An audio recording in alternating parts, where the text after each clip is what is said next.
అందరికీ నమస్తే అండి. నేను మీ ముని. ఈరోజు అంశం వచ్చేసి మనకు ఆదోని నియోజకవర్గంలో టీడీపీ కార్యకర్తల ఆవేదన, అసంతృప్తి అనే కార్యక్రమం మీద ఈరోజు మనం మాట్లాడబోతున్నాం.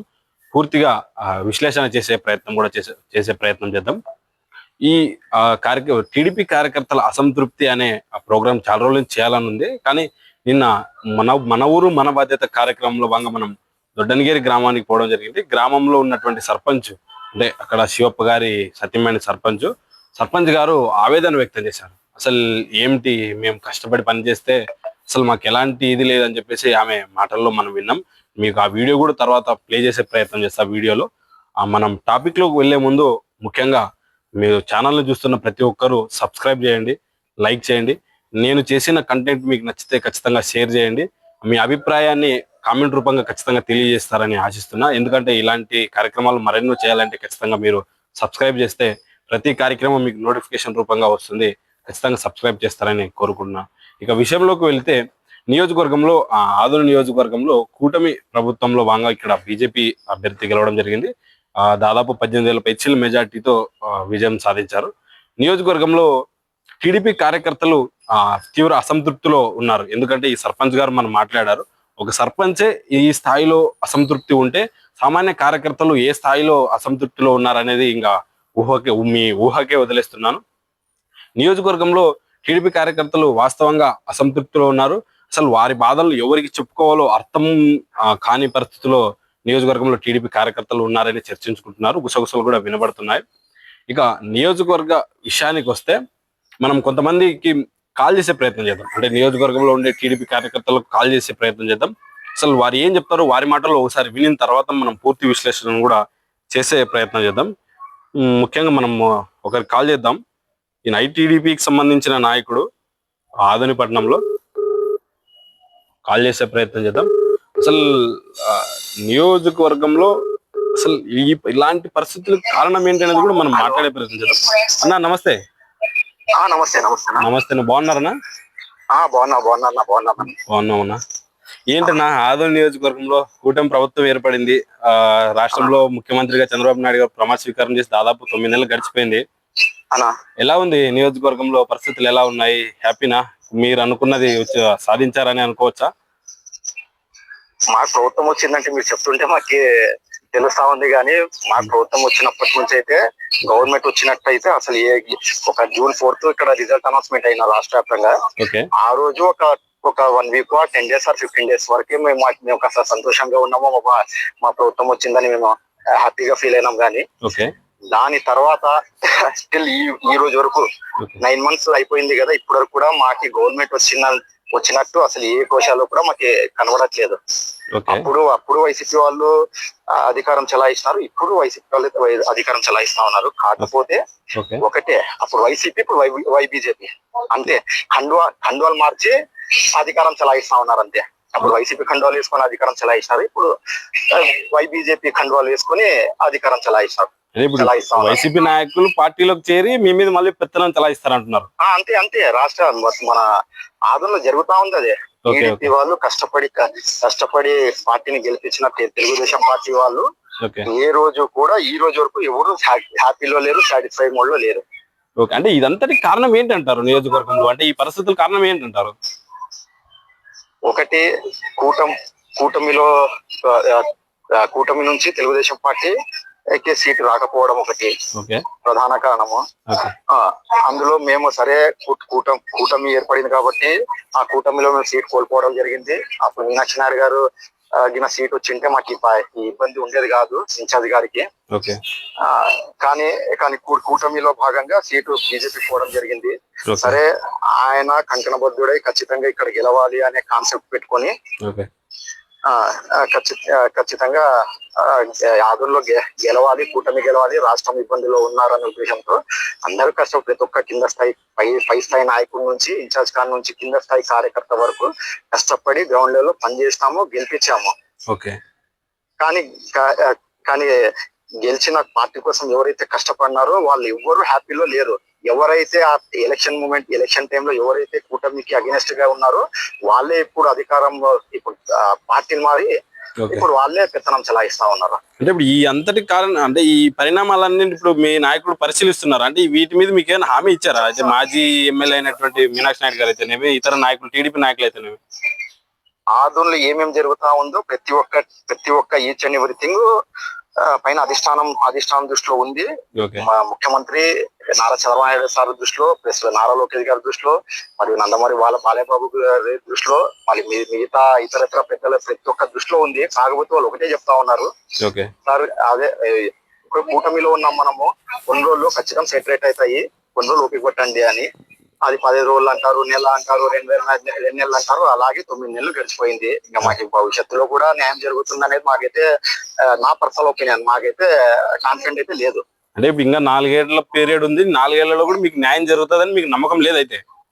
మాకైతే ప్రస్తుతం జరిగే పరిణామాలు చూస్తే మాకైతే నమ్మకం కుదరట్లేదు. ఇలా జరిగితే హ్యాపీ, ప్రతి ఒక్క కార్యకర్త హ్యాపీగా ఉంటారు. కాకపోతే మాకైతే నా పర్సనల్ ఒపీనియన్ నాకైతే నమ్మకం అయితే కుదరట్లేదు. అంటే ఇప్పుడు మీకు న్యాయం చేయాలంటున్నారు, అంటే ఏ విధమైన న్యాయం చేస్తే మీరు సాటిస్ఫై అవుతారు అంటున్నారు సజ్జద్ గారు? అలా ఒకటే, ఇప్పుడు ప్రతి ఒక్క కార్యకర్త ఏం కోరుతారు, ఇప్పుడు ఏరియాలో ఇప్పుడు నేను ఒక వార్డ్ ఇన్ఛార్జ్, ప్లస్ గ్రామాల్లో ఇన్ఛార్జ్ ఉంటారు. ఎవరైతే కష్టపడి పనిచేసే పార్టీ కోసము వాళ్ళది జరగాలి, వాళ్ళది వాళ్ళ ఆధ్వర్యంలో ఏ కార్యక్రమంలో జరగాలని ఆలోచిస్తాడు. కానీ అది ఏమి జరగట్లేదు. ప్లస్ ఇక్కడ స్టోర్లు ఉంటారు, మిడ్ డే మీల్స్ ఉంటాయి, ఫీల్డ్ అసిస్టెంట్, బుక్ కీపర్స్ ఉంటారు. అది పార్టీ కష్టపడి ఎవరైతే 5 సంవత్సరాలు పార్టీ కష్టపడి ఉంటారో ఆ కష్టపడిన కార్యకర్తలకి చెందాలి. అలా కాదని ఇప్పుడు గత 5 సంవత్సరాలు వైసీపీ పీరియడ్ లో ఎవరైతే పెత్తనం చెలాయించింటారో వాళ్ళు పార్టీలు మారి ఇప్పుడు మళ్ళీ బీజేపీలో జాయిన్ అయ్యి వాళ్ళే ఇప్పుడు వాళ్ళ కోసం పనిచేసింటారో వాళ్ళకి ఇస్తా ఉన్నా. అంటే ఇండైరెక్ట్ గా వైసీపీలో ఎవరైతే పనిచేసింటారో గతంలో వాళ్ళే స్టిల్ ఇప్పుడు కండువాలు మారి వాళ్ళే ప్రతి ఒక్క దీంతో ఇప్పుడు స్టోర్ అయినా కానీ ఏవైతే చెప్పానో వాళ్ళే ఇప్పుడు కొనసాగుతా ఉన్నారు. అలాగే కండువాలు మార్చున్నారు అంతవరకు. ఓకే. అంటే ఇప్పుడు మీరు ఏ నాయకులు అయితే మీ మీద పెత్తనం చలాయించారో అదే నాయకులే నేడు ప్రస్తుతం పార్టీ మారినా కూడా అదే పెత్తనం కొనసాగిస్తున్నారు అంటున్నారు అయితే? సేమ్ అట్లే కొనసాగిస్తా ఉన్నారు. ఓకే ఓకే ఓకే సజ్జద్ గారు, మీ అభిప్రాయం తెలియజేసినందుకు ధన్యవాదాలండి. మీ సమస్యలు తొందరలోనే పరిష్కరించాలని కోరుకుంటున్నాం. Okay okay, thank you sir, thank you. చూశారు ఇప్పుడు మనకు సజ్జద్ గారు మాట్లాడారు. అంటే ఈయన ఐటీడీపీకి సంబంధించి అధ్యక్షుడు, పట్టణ అధ్యక్షుడు ఇక్కడ సజ్జద్ గారు మనకు మాట్లాడింది. అసలు ఈయన ఏం మాట్లాడుతున్నారంటే, నియోజకవర్గంలో కష్టపడి పనిచేసాం, బూత్ వైజ్ అయితేనేమి, వార్డ్ వైజ్ అయితేనేమి, విలేజ్ వైజ్ అయితేనేమి కష్టపడి పనిచేసాం. కానీ పార్టీ ప్రభుత్వం మారిన వెంటనే కొందరు నాయకులు పార్టీ మారి అదే పెత్తనాన్ని ఎవరైతే గత ప్రభుత్వంలో మా మీద పెత్తనం కొనసాగించారో అదే నాయకులు నేడు కంటిన్యూ చేస్తున్నారు తప్పితే మాకు ఎలాంటి ఇది లేదని చెప్పేసి కూడా చెప్తున్నారు. అంటే మామూలుగా కార్యకర్త అనే వ్యక్తి ఎప్పుడు కూడా నియోజకవర్గంలో అయితేనేమి, విలేజ్ లో ఏం ఆశిస్తారంటే ఖచ్చితంగా ఒక హోదా కోసం పని చేస్తాడు. ఖచ్చితంగా ఇప్పుడు ఈ విలేజ్ లో ఉంది, ఈ విలేజ్ లో ఒక వర్గం నాయకుడు, ఇంకో వర్గం నాయకుడు, ఈ వర్గం నాయకుడు ఈ ప్రభుత్వం వచ్చిన తర్వాత ఊర్లో సమస్యలు ఆ నాయకుడి దగ్గరకు తీసుకెళ్తారు. ఎందుకు? ఆ హోదా కోసం కార్యకర్త, నాయకుడు అనే వ్యక్తి పని చేస్తాడు. ఆయన ఏదో కోట్లు సంపాదిస్తాడో, లక్షలు సంపాదిస్తాడో అనే ఉద్దేశం అయితే మేబీ ఉండకపోవచ్చు కార్యకర్తకు. ఖచ్చితంగా హోదా కోసం పనిచేస్తాడు. ఆ హోదాను నేడు కల్పించడం లేదని చెప్పేసి కూడా కార్యకర్తలు ఆ మాటల్లో మనం విన్నాం, నాయకుల మాటల్లో కూడా విన్నాం. అంటే ఇప్పుడు మనం పట్టణ నాయకులు చేసాము, రూరల్ సంబంధించిన నాయకులు కూడా ఒకసారి కాల్ చేసే ప్రయత్నం చేద్దాం, మాట్లాడే ప్రయత్నం చేద్దాం. ఆయన ఏం చెప్తున్నాడో, ఇప్పుడు పట్టణానికి సంబంధించిన వ్యక్తి మాట్లాడారు, రూరల్ కి చెందిన వ్యక్తి ఏం చెప్తారు అనే విషయాలను ఒకసారి మనం మాట్లాడే ప్రయత్నం చేద్దాం.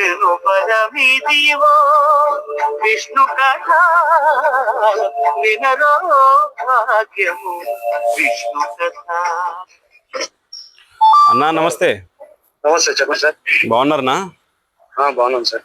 ఏంటన్నా రాష్ట్రంలో కూటమి ప్రభుత్వం వచ్చింది, ఆదోనిలో కూడా కూటమి ప్రభుత్వం వచ్చింది, ఎట్లా ఉంది? ఓకేనా ఆదోనిలో? రాష్ట్రంలో కూటమి వచ్చింది, ఆదోనిలో కూటమి కార్యకర్తలు చంద్రబాబు నాయుడు గారి ఆదేశాల మేరకు మీనాక్షి నాయుడు గారు నిరంతరం కృషి చేసి ఆయన గెలిపిస్తే కార్యకర్త గెలిపించినటువంటి ఇతర పార్టీ అంటే 3 పార్టీ నాయకులు ప్లస్ కార్యకర్తలను వదిలేసి వైసీపీ వాళ్ళకే ప్రాధాన్యత ఇస్తున్నాడు.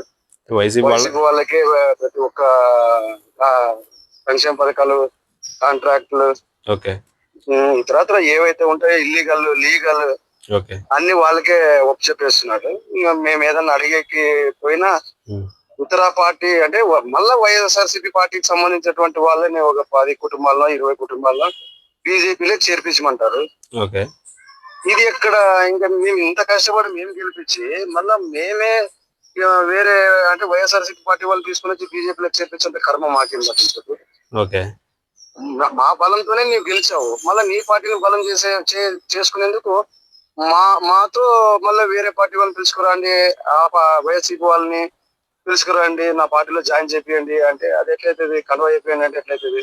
మాకు ఒక పద్ధతి ఉంటుంది, మా పార్టీ సిద్ధాంతాలు మాకుంటాయి, మాకు ఒక ఆత్మగౌరవం ఉంటుంది. మా పార్టీకి పని చేసినాము, మా పార్టీ ద్వారా మీకు కొన్ని ఓట్లు వచ్చాయి, మీరు గెలిచారు, అయిపోయింది. 5 సంవత్సరాలు మీరు కూటమిలో ఎమ్మెల్యే, కూటమి సిద్ధాంతాలతో మీరు పనిచేయాలి. కానీ మీ పార్టీని బలోపేతం చేసుకోవాలని చెప్పేసి మాతో పని చేయించుకుంటే అది కరెక్ట్ కాదు. దానికి పరిణామం అంతకింత అనుభవించాల్సిన దగ్గరలోనే ఉండాలి. ఓకే. అంటే ఇప్పుడు మీ విలేజ్, ఇప్పుడు విలేజ్ సంబంధించిన నాయకుడు మీరు, అంటే మీ విలేజ్ లో ఎట్లా ఉన్నాయి పరిస్థితులు? అంటే గ్రామంలో ప్రచారానికి ఎన్నికల ముందు ఈయన తీసుకున్నప్పుడు ఏవైతే హామీలు ఇచ్చింటాడో మేము అడిగినప్పుడు మా ఊర్లో సమస్యలు ఉన్నాయి, ఈ సమస్యకు మీరు గెలిచిన తర్వాత మీరు ఖచ్చితంగా గెలుస్తారని మేమే హామీ ఇవ్వడం జరిగింది ఆయనకి. మీకు ఇంత మెజార్టీ వస్తుందని బల్లగుద్ది ఆయనకి పబ్లిక్ లోనే చెప్పేసినాము. అన్న మీకు ఈ మెజార్టీ మా ఊర్లో వస్తుంది, రేపు మీరు ఖచ్చితంగా ఆధునిక కాన్స్టిట్యున్సీకి మీరు ఎమ్మెల్యే అవుతారు, మీకు ఈ మెజార్టీ వచ్చిన తర్వాత మీరు గెలిచిన తర్వాత మా ఊర్లో సమస్యలు ఇవి ఉన్నాయి, మా ఊర్లో మేము అడిగిండేది శ్మశానం సంబంధించినటువంటి ప్లేస్, తర్వాత వచ్చేసి ఒకటి ముస్లిం షాదీఖానా, రైతులకు సంబంధించిన ఆయకట్టు భూములకు రస్తాలు, మంచినీటి సౌకర్యం, చాలా ఇబ్బంది ఉంది మంచినీటి సౌకర్యం. ఓకే. అంటే ఇప్పుడు గ్రామంలో అంటే మీరు హామీ ఇచ్చినారు, ఇప్పుడు హామీకి మీ మొహం పెట్టుకోవడానికి ఊర్లో లేదంటారు అయితే? లేదు అసలు కనీసము ఇప్పుడు నేను యూనిట్ మెంబర్ని, 5 బూతులు ఇన్ఛార్జిని, నేను అంత కష్టపడి పనిచేసినాను. అవు బ్రదర్, మళ్ళీ మీరు ఆ రోజు ఆ మాట అన్నారు, కనీసం ఏముంది సమస్యలు, నేను ఊరికి వస్తానంటే నేను ఒక 20,000 ఖర్చు పెట్టుకుంటా ఆయన కోసం. ఒక 20,000 ఖర్చు పెట్టుకొని జనాలంతా పోగు చేసి మనం కష్టపడ్డాం, ఓట్లు వేయించుకున్నాం, గెలిచినాడు, ఆయన ఊరికి వచ్చినాడు, ఇక సమస్యలు ఏమైనా ఉంటే మీరు ఆయన దగ్గరికి తీసుకెళ్ళండి, ఆయన పరిష్కారం చేస్తాడు అని చెప్పుకునేదానికి నాకు ఒక ఇది ధైర్యం ఉంటది కదా సార్. ఓకే. అంటే ఇప్పుడు మొత్తానికి కష్టపడి గెలిపించడమే పెద్ద నేరం ఆయన్ని. ఓకే. ఈ సమస్యలన్నీ ఏమంటారు? మీ అధిష్టానం దృష్టికి తీసుకెళ్లారా? ఏమంటున్నారు? సానుకూలంగా స్పందించారా? ఎలా ఉన్నాయి పరిస్థితులు? మా అధిష్టానము దృష్టికి తీసుకెళ్లినా కూడా మా వాళ్ళు ఏదో మొన్న ఒక చిన్న ఇన్ఫర్మేషన్ పైన వచ్చింది, చిన్న ఇన్ఫర్మేషన్ అయితే కాదులే కానీ పెద్దదే. బీజేపీకి 25%, జనసేనకి 5%, టీడీపీకి 70% అని చెప్పేసి. దాంట్లో బుక్ కీపర్లు అయితేనేమి, స్కూల్లో మిడ్ డే మీల్స్ అన్నాలు ఉండేటివి అయితేనేమి, తర్వాత పల్లెటూరులో ఇవి